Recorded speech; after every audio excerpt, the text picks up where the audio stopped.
La Botox tiene la capacidad de inyectar una gran cantidad de veneno. Vamos a ver el veneno en seco o en polvo, ¿ya? La Botox Newbery puede inyectar de 30 a 100 miligramos de veneno seco. La Botox Atrox de 50 a 200 miligramos de veneno seco. Vean que es variable, desde 30 hasta 200 puede llegar a inyectar, ¿no?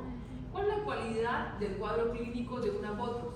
El cuadro clínico que va a dar su mordedura es un síndrome histotóxico hemorrágico. Repitan. Histotóxico hemorrágico. ¿Da miedo escuchar el hemorrágico? Sí, hay que tener miedo. Es feo. ¿Qué van a hacer estas enzimas proteolíticas? Van a hacer una acción directa a un daño tisular puro en la célula, porque se van a liberar sustancias proinflamatorias que me van a producir microtrombosis y mucho edema. Y eso me va a dar isquemia, primero local y luego generalizada. Entonces, ¿qué va a hacer el veneno? Va a actuar directamente sobre el factor 10, sobre la protrombina, sobre el fibrinógeno, y me va a producir un consumo y alteración de los factores de coagulación. Al consumirse los factores de coagulación, me va a dar una incoagulabilidad de la sangre. O sea, me van a consumir y no va a haber quién coagule. Si yo, no sé, me llevo a todos los cocineros, me los llevo por delante de todos los cocineros, ¿quién va a cocinar? No hay quien lo haga. Entonces, así más o menos aquí, se va a llevar a todos los que trabajan en la coagulación y de repente la sangre no va a tener la cualidad de coagular. Y la sangre tiene la cualidad de coagularse en todas partes, porque los capilares no son herméticos puros, tienen poros, y es los factores de coagulación y las plaquetas lo que hacen que no fuguen. Ponen parches y tapas para que no fugue todo el tiempo la sangre por todos lados. Entonces, si se consume, la sangre empieza a fugar por todas partes y vamos a tener una pérdida sanguínea masiva, una disminución de la volemia y luego tenemos shock y muerte. Por eso es que son tan graves los cuadros. Primero, la sangre se vuelve incoagulable. ¿Cómo voy a medir eso? Pidiéndole tiempo de coagulación. El tiempo de coagulación es hasta 10 minutos. Los pacientes que tengan instalado este cuadro van a tener un tiempo de coagulación mayor a 30 minutos.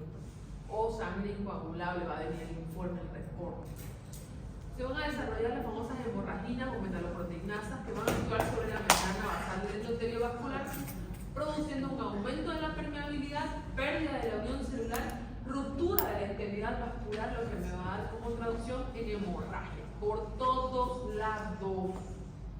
El accidente hemotrópico que va a producir una actividad inflamatoria grande, una actividad proteolítica o necrosante, va a provocar lesiones locales, ¿ya? Acción proteolítica en el lugar donde se ha producido la mordedura.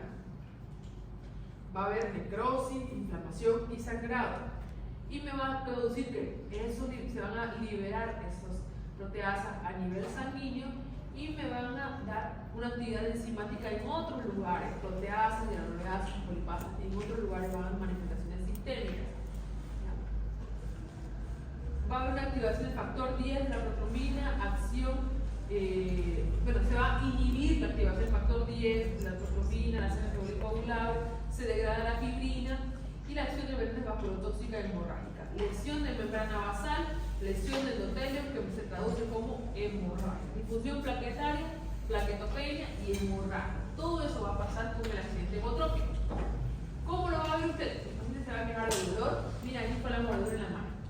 Dolor, equimosis en la zona de la mordedura, sangrado local en el lugar donde se produce la mordedura, edema, de repente va a empezar a inflamarse la zona, aumentar el volumen, ¿ya? Calor local, flictena, que son esas ampollas grandotas que se forman, equimosis, necrosis periférica, se va a producir eso primero en el lugar de la mordedura y luego en sitios lejanos.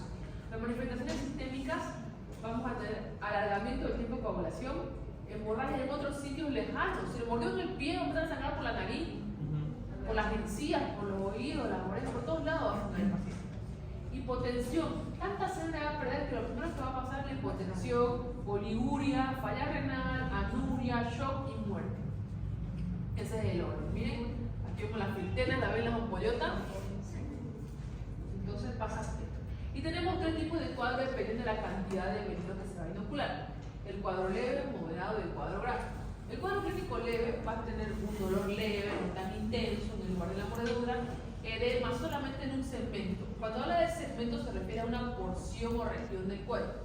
Por ejemplo, miembro superior derecho, miembro superior izquierdo, miembro inferior derecho, izquierdo, tórax, abdomen, tronco, se refiere a segmentos a eso. Hemorragia discreta en el lugar de la mordedura. Los signos vitales van a estar normales y el tiempo de coagulación puede estar normal o ligeramente prolongado. Cuando tenemos un cuadro clínico moderado, el dolor es moderado, el edema es ascendente, ya más de 2 segmentos, le mordió en el pie, no solamente tiene edema del pie, la pierna y el muslo, sino también tiene, no sé, parte del glúteo o la pelvis, está ascendiendo el edema. Hemorragia en el lugar de la mordedura y hemorragia sistémica. En otros lugares hay sangrado, fritema. Los signos vitales pueden estar normal o ya haber hipotensión vertical. Y el tiempo de coagulación está entre 10 y 30 minutos. Y el cuadro grave, el dolor es muy intenso, el edema ya es ascendente, 3 segmentos y que ya incluye el tronco. Vamos a tener hemorragia en el lugar de la mordedura y en sitios distales a la mordedura, en hemorragia sistémica abundante, fritema, necrosis, oligoria, nula, insuficiencia renal aguda. Los signos vitales ya van a estar muy alterados, hipotensión y shock, y la sangre está incoagulable en mayor de 8 minutos. ¿Se dan cuenta? Parámetro para distinguir además de la clínica es el tiempo de coagulación. O sea, cuando usted lee un paciente esto, lo primero que hay que hacer es pedir el tiempo de coagulación para saber en qué cuadro clínico está. ¿Ya? Usted ve al paciente así, miren, vean, mordió aquí, en la parte posterior de la pantorrilla, y miren una extremidad y miren la otra. El edema es muy marcado, el aumento del diámetro es muy marcado. Hay que agarrar con una cinta métrica y medir la circunferencia de la extremidad para ver si ha cambiado, si ha empeorado, si ha mejorado. Vemos aquí, la piernita igual, está más hinchada esta que esta otra, y miren el sangrado empieza en encías, y le mordió en un lugar distante, parte posterior, y de repente empieza a ver equimosis, como si le hubieran apaleado a la persona. Moretones por todos lados, hematomas, ¿no? Aquí vemos otro lugar que mordió en la mano, miren la necrosis cómo se instaura rápidamente, circular, en este caso ya se curó, ya resolvió, ya lo limpiaron, y con el paso del tiempo queda la cicatriz, ¿no?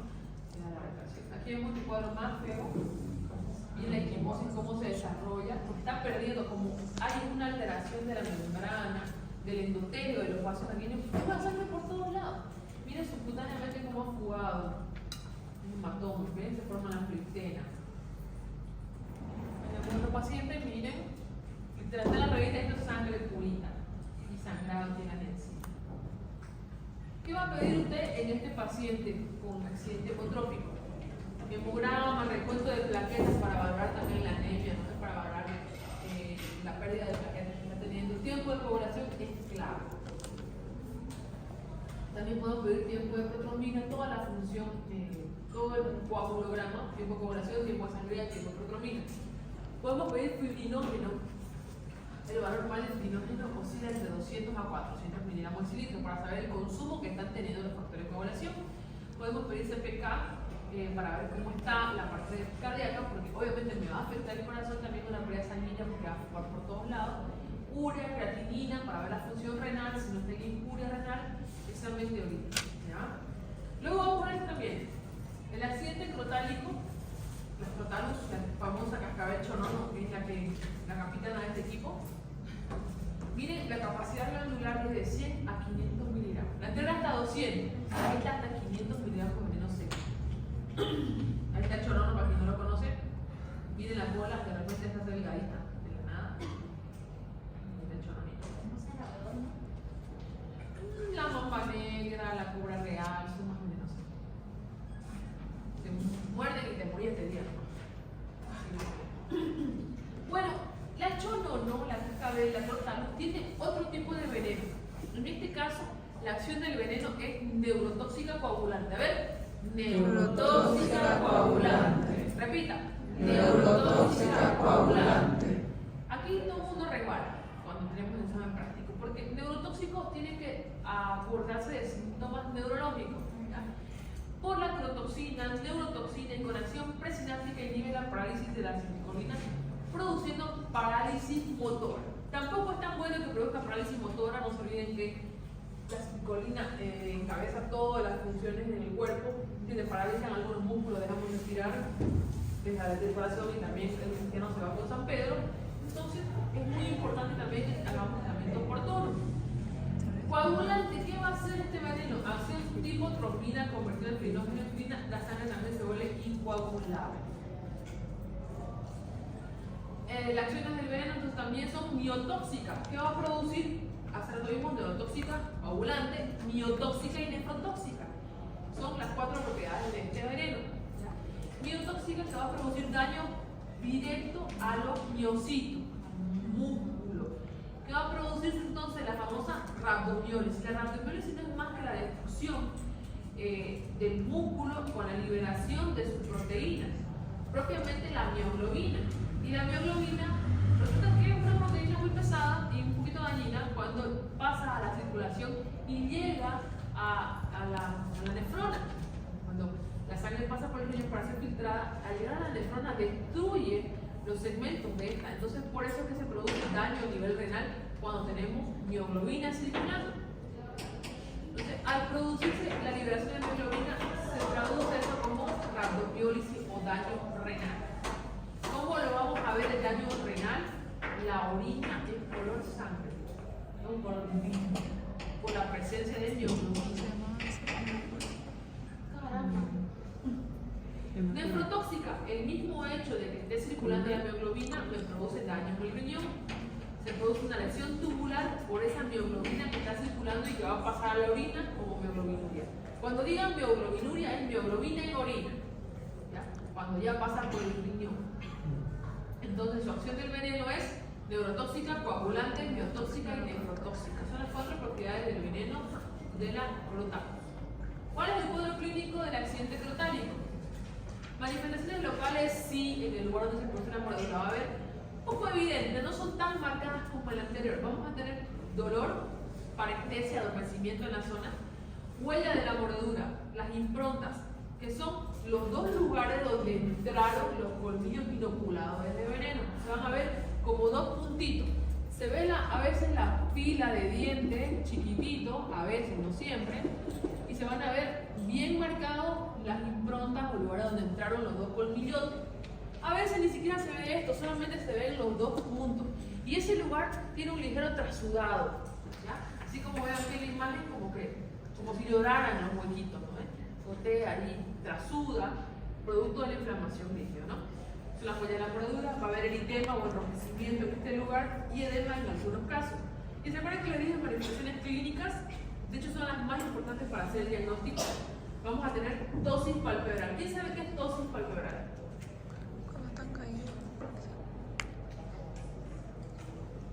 Eso que vemos en la imagen, esa caída del párpado, como si los párpados le pesaran, se caen, no pueden abrir, eso es tosis palpebral.